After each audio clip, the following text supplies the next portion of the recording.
may nañ ba le 7 avril c'est déjà fait top. J'ai quelque chose à te dire, montre-moi, dis-moi qu'est-ce que gars yi na saf sap stade, venez avec les maillots du Sénégal, venez avec des serviettes, hein. Il y a quelqu'un qui m'a envoyé une affiche pour ñu def ko dinaa ko dugal après demain sur ma page Facebook. Il faut ñu def 18e minute ben applaudissement à l'endroit de nos supporters. C'est une excellente idée, excellente idée. Il faut pas qu'on les oublie parce que nous on est là à fêter certes, mais leurs parents, la famille, leurs maris, leurs enfants ñu ngi ci détresse. Il faut pas qu'on les oublie. Il faut chaque fois que l'équipe nationale mu ngi génn ñu bàyyi leen xel bu baax a baax. Le procureur a fait appel pour éviter grâce. Gars yi kay man ñee sama mbokk ñee am naa ci quelques amis nag sincèrement j'ai des amis là-bas mais man moom dama leen mujj ragal parce que lu ñu def nii moo tax ma ragal leen sincèrement je te jure man bëgguma nit ku soxor man soo soxoree dama lay ragal est-ce que xam nga loolu man soo soxoree dama lay ragal man noonu laa mel bëgguma nit ku soxor pour man xeet boobu daal dafa soxor bëgguma ko wax fii parce que ñu may suivre dafa bëri xam nga lu ma wax mais ñooñu dañoo soxor parce que match la woon jeex na gagné nañ leen te soxor boobu moo tax ñuy continuer ba tey. Mais est-ce que tu as parlé Wolof pour les faits surprises? Quel fait surprise? Wolof français c'est bien, voilà, c'est bon. 18e minute, faut crier, libérer les otages. Merci beaucoup, on va faire ça. Libérer les otages, je vais mettre ça sur mes pages, Inch'Allah. Dès que je termine ici, je vais faire ça. Libérer les otages, à 18e minute. Ils sont 18, il faut qu'on libère nos otages. Papa Matarsa n'est pas venu, pourquoi? J'ai dit qu'aujourd'hui, l'entraînement était à huis clos. Demain, on aura plus d'infos concernant l'équipe nationale en général pour voir. En tout cas, j'ai vu l'arrivée de Gana Gueye. Maintenant, PM, peut-être il va rejoindre cette nuit. On ne sait pas encore parce qu'il est sur la liste. Ok, je suis à la télé. Demain, semaine prochaine, je vais t'offrir mon marque de vêtements. Marque. Ok, il n'y a pas de souci, ma marque. Inch'Allah. Il est venu. Maman Diakhalde. Bravo pour votre. Comment le bin? Des fois, Olof, man, dama am problème pour lire Olof. Olof bi daf may sonal pour me lire ko damay jaxaso. Fatima, ça va? Il y a beaucoup de gens qui me demandent est-ce que Exina, je suis bien arrivé à Paris. Exina, c'est jam. Magnifique. Tay nak dama don dalu. En plus, entraînement équipe nationale amul won. Suba lay tambali. Do vie singom de sama yanena ma disket du yé singom ni. Ma bay non. La Lyon Matar Mbaye Malaraw. Bonsoir ma petite sœur. Majornia, je vais très bien. Comment tu vas? Copine Binta Fashion Hair. Malaka c'est ma grande sœur d'amour. Pakala lo xew. Posez-moi vos questions. Un maximum de mobilisation. Maintenant, on va essayer de faire des directs tous les jours. Bon match Sénégal, tous les soirs, on va parler de ce match Sénégal-Pérou. Sur le entraînement aussi, on va vous présenter les joueurs, un peu la situation de la tanière. Le point sur la tanière, on va le faire avec vous. Ça ne date pas d'aujourd'hui. On a eu la chance aujourd'hui, comme je l'ai dit tout le temps. On a eu à faire 2 Coupes du Monde. On a fait Russie. On a fait Qatar. On a démarré avec cette génération. On va partir avec cette génération aussi. On a démarré avec cette génération depuis 2018. On est là, on suit l'équipe nationale. On a été à Russie, on a été à, comment dirais-je, au Qatar. Et on espère qu'on sera là-bas pour continuer l'aventure avec cette équipe nationale du Sénégal. On a aussi fait des cannes avec toujours cette génération. Comme nous l'avons dit,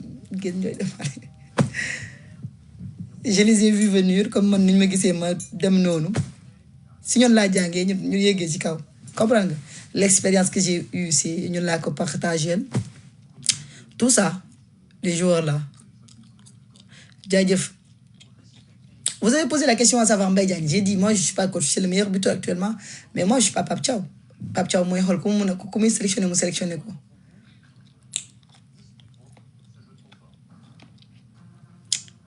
Micro central Boubacar Diallo. Micro central même.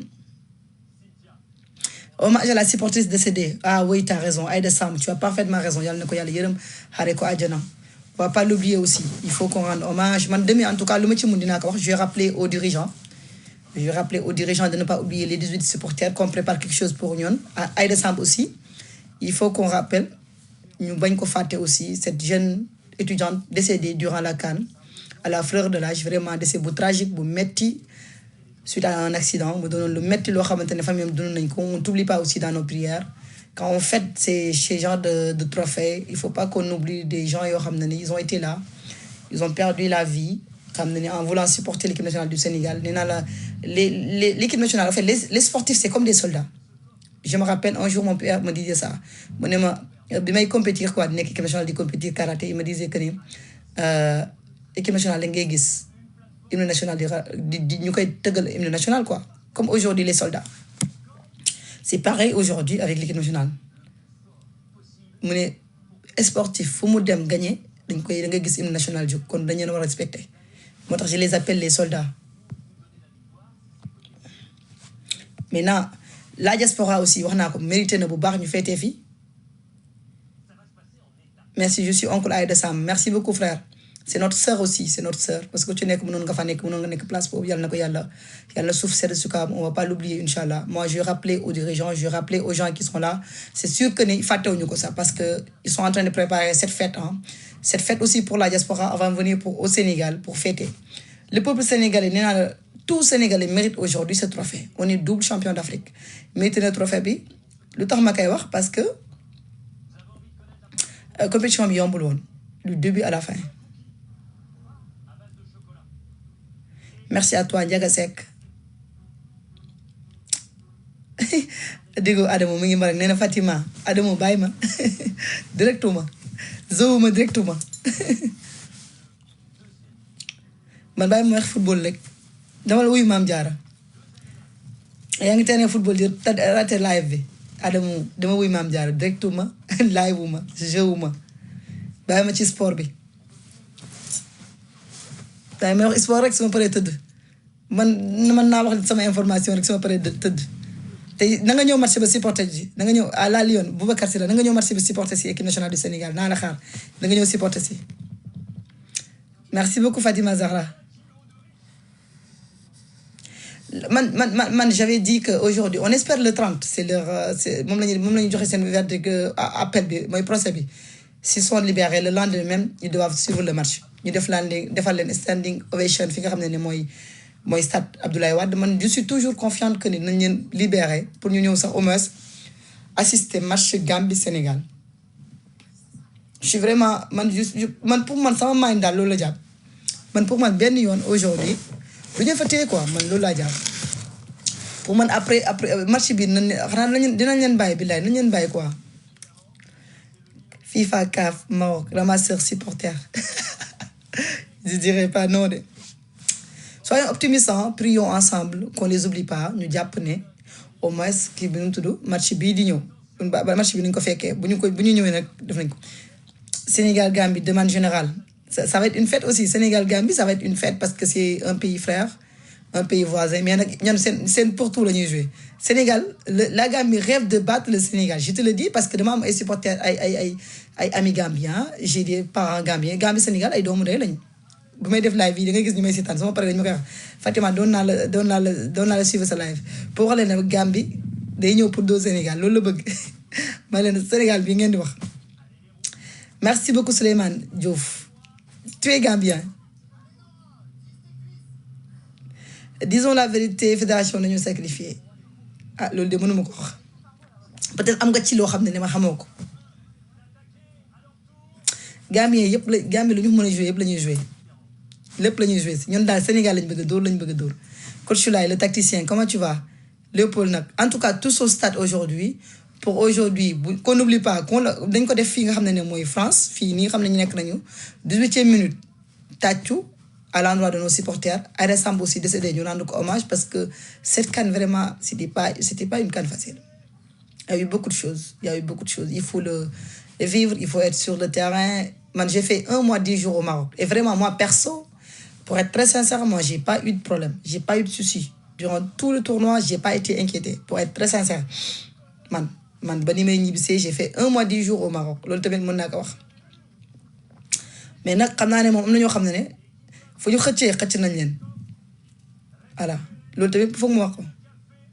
Rendre hommage nos 18 supporters venir avec les maillots bu ñu mënoon am sa mooy 18 supporters. ma jël verre d'eau. Pourquoi ma jël verre d'eau? Moi, je parle comme ça. Ma voix, elle est comme ça. C'est mal me connaître. D'où ma jël verre d'eau. Je parle comme ça. J'ai dit, moi, je m'assume. Contre Pérou, ouais. Ndiaye Drapeau aussi, ndeysaan. Il le mérite. Ndiaye Drapeau. Il a beaucoup fait pour l'équipe nationale du Sénégal. Ndiaye Drapeau. Thiam. Ñoo ñëpp dañu leen fay fekk. Ñooñu dañu leen doon seen stade sa xol day sedd. Pas yooyu duñu doon sonn. Xam nga am na ñoo xam ne c'est des passionnés. Comme maintenant, des fois, damay porter ma casquette de journaliste. Moi, des fois, quand je parle avec le cœur. J'oublie carrément que je suis journaliste. Des fois, les gens m'interprètent. Dañ may wax. Gars yi dañ may wax. Mais Fatima, man damay fàtte ne journaliste là. Parce que man sol naa ma équipe nationale dama koy wax man damay dund jour yi man dama koy dund tey bu ñu dóoree équipe nationale du ma ci mën a dara maanaam dama ci bëgg ci dara am na fu ñu demoon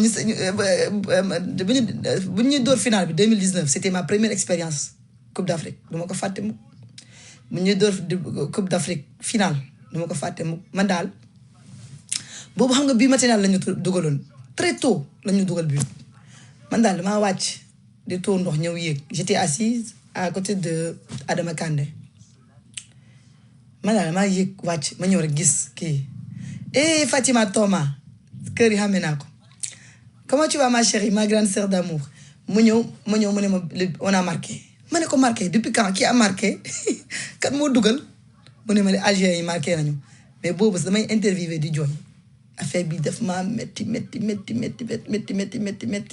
non mais quand même en fait man je vis ça yéen en fait dama koy dund Fatima yow vrai sportif je te suis depuis la coupe du monde 2017-2018 voilà moi je suis une passionnée en fait moi je suis sportive dans l'âme man je fais du sport mun naa xëy comme gars yi nu ñuy dawee ni ma préparé dem entraînement damay dem entraînement su ma deful dara sama activité ñu may suivre dëgg nga xam ne Fatima su amul benn activité je suis à la salle je m'entraîne su ma amul benn activité pour man sport au-delà mu nekk sama passion mode de vie laa ko def quoi sport c'est la santé sport day tax nga am stabilité day tax aussi sport mooy tax comme ça art martial man li ma jàng peut-être karaté moo tax ma mun a wax ak ñëpp des fois nit dina def dara sa yaakaar ne da nga ko ragal wala da ngaa ñàkk fayda après da ngay ree nga dem mais loolu art martial moo la ko may mais quand tu exploses nag loolu c'est moi quand j'explose mën nga may xoos may bàyyi rek je me dis que non y a pas de souci je gère pour ma xoosee ma ne garaawul nga xoosaat ma ne garaawul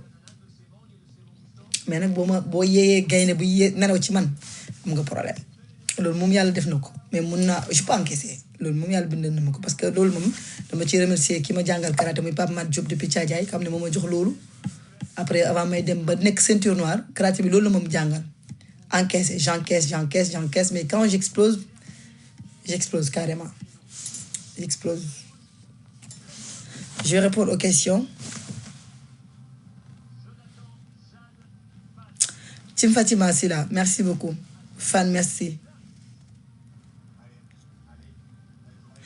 Man maa ngi Paris mu ne damaa ñëw Paris egsi naa Paris maa ngi biir Paris ñëw naa Paris maa vologul rek gars yi ne ma dañu vologal am na ko ma wax ne ma Tima dañu vologal ma ne ko naa volog dinaa volog il faut que may commencer ne Fatima vologal ñëw yow tu sors pas beaucoup ça c'est ma jumelle d'amour borom Paris Chadine ñëw naa excellent ñii laa ci je suis bien arrivé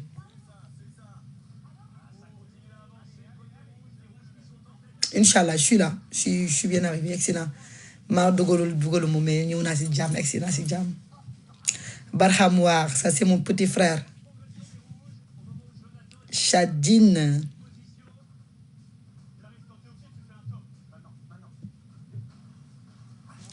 la Coupe du Monde on n'a pas de choix hein. On doit affronter n'importe quelle sélection grand gars yi on a une très bonne équipe sur tous les plans sur tous les aspects yow poste boo dem mën nga fa am doublon Sénégal foofu lañu toll instant yi Pape Thiaw il est gâté hein poste bu nekk am na fa doublon du inquiété wu la preuve la finale hein tout le monde pensait que non Kali non l'absence de Kali le petit Sarr il est venu il a géré tous les postes am nañ fa doublon Pape Sarr il est Pape Thiaw autant pour moi il est gâté dañuy feetu moom daañu feetu de diaspora bi moom yéen moom feet bi mais nag diaspora bi dañ ko mérité xam nga keroog maa ngi ko doon wax ñu naan pourquoi am na ko doon posé benn question ma ne ko yéen bu nga xamoon diaspora bi ñun il partait am na ñoo xam ne dañ doon jógee États-Unis fépp lañ doon jógee ñëw 2 jours demaat jóge dem France jóge Allemagne dañuy ñëw def match bi xoolal dañuy jóge stade jóge waat noonu dem aéroport ñibbi waat man mi doon nekk ci biti di jël interview tout le temps dama leen doon croiser ñu ne ma Fatima ñun de fii lañ jógee nu mu tudd aéroport lañ jógee directement ñëw stade moo tax ma ne mérité nañu fédération indi leen trophée bi vraiment ils ont accompagné l'équipe nationale du Sénégal je dis pas que diaspora bi kese ak nu mu tudd les Sénégalais du monde les Sénégalais entiers tout Sénégalais accompagné cette équipe nationale du Sénégal kon tout le monde mérite de fêter surtout avec l'icône Youssou Ndour quand on a Youssou Ndour aujourd'hui l'icône quand on a Bouba Youssou Ndour la voir au stade rek mu wax yéen de yéen suñu gaynde rek loolu c'est une victoire pour moi. Le faire ici en France, devant... Français, ils veulent voir le Sénégal jouer parce qu'ils ont peur. On a la France durant la Coupe du Monde. On aura la France durant la Coupe du Monde. Déjà, ils ont commencé à exploiter les joueurs. Commencé à nous dire, squatting, commencé à nous dire. TAS ne jël combien de temps? TAS, ça prend des mois, TAS de mois, maxi 6, 7 mois. Je ne sais pas exactement. Pêcheurs yëpp ñoo bëgg bëgg naa leen pêcheurs yëpp te bëgg nañu akama bëgg naa jën foog ma ñëw xool si leen Fatou Gueye dinaa delloo sa abonné yow bëggal rek tu es là jusqu'à quand? Il y a quelqu'un qui m'envoie un message, je suis là pour le moment, je vais le dire après, je vais te faire un message si je préfère, mais je suis là, je suis à Paris pour le moment, je suis venu aussi pour le boulot comme d'habitude quand je rentre sur Paris dañuy ratisser large, on bosse avant de partir, c'est ça, on bosse avant de partir. On n'est pas venu en vacances, on est venu bosser. Tu es là, ouais, je suis là. Pour les gens qui m'envoient des messages, je suis bien arrivé. Je n'ai pas posté, je vais poster aujourd'hui, mais je suis bien arrivé. Par contre, aujourd'hui, il y avait pas... L'entraînement était à huis clos. On n'a pas pu avoir des images concernant l'équipe nationale du Sénégal. Mais on espère demain. Et année bleue, fille, bleu, la nouvelle bleu là. On a 2 bleus actuellement dans la tanière. Bleu, et ça me bleu, ça me parle, je suis barki bleu de ma santé. Barki bleu. Barki bleu. Et la joie de vivre. La vie, elle est belle. Elle est... Barki bleu. Bleu, da am ñu mais merci beaucoup, c'est gentil. J'habite où à Dakar? J'habite chez moi à Dakar. Tu veux venir me chercher? Qui bëgg na ma jox ko sama adresse Dakar nag kii nag bëgg na ma jox ko sama adresse toute belle, merci beaucoup. La Lyon, je te suis partout. Suivez-moi sur Facebook avec Fatima Silla. Vous avez toutes les actualités sportives. Et sur Instagram avec Fatima Silla des STV officiel. Vous avez aussi les actualités sportives. Et vous avez aussi mes vibes. Il y a un côté que vous ne connaissez pas. Il y a un côté... Le côté fun, le côté fofol. Paris. La parisienne aussi. Vous savez que j'adore Paris parce que je suis parisienne. Vous savez que j'adore Paris parce que je suis parisienne. Ici c'est Paris. C'est ma ville. J'adore Paris parce que je suis parisienne. Quand je viens, je suis épanouie aussi. Mangi France, France, excellent. Dama ko dugalul rek dugal naa ko excellent. Sama yaay nee na ñuy làqatu. Des fois da ngay làqatu ma gars yi dañuy gis nga yéeg di wàcc làqatu lekk ba excellent si jàmm. Ah ouais.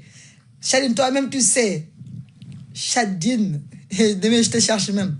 Kooku nag moo fi sama jaate c'est ma meilleure amie, Chadine Salane Diouf, elle est là. On est ensemble depuis le lycée, bientôt 20 ans. Adolescent, adolescent. Chadine.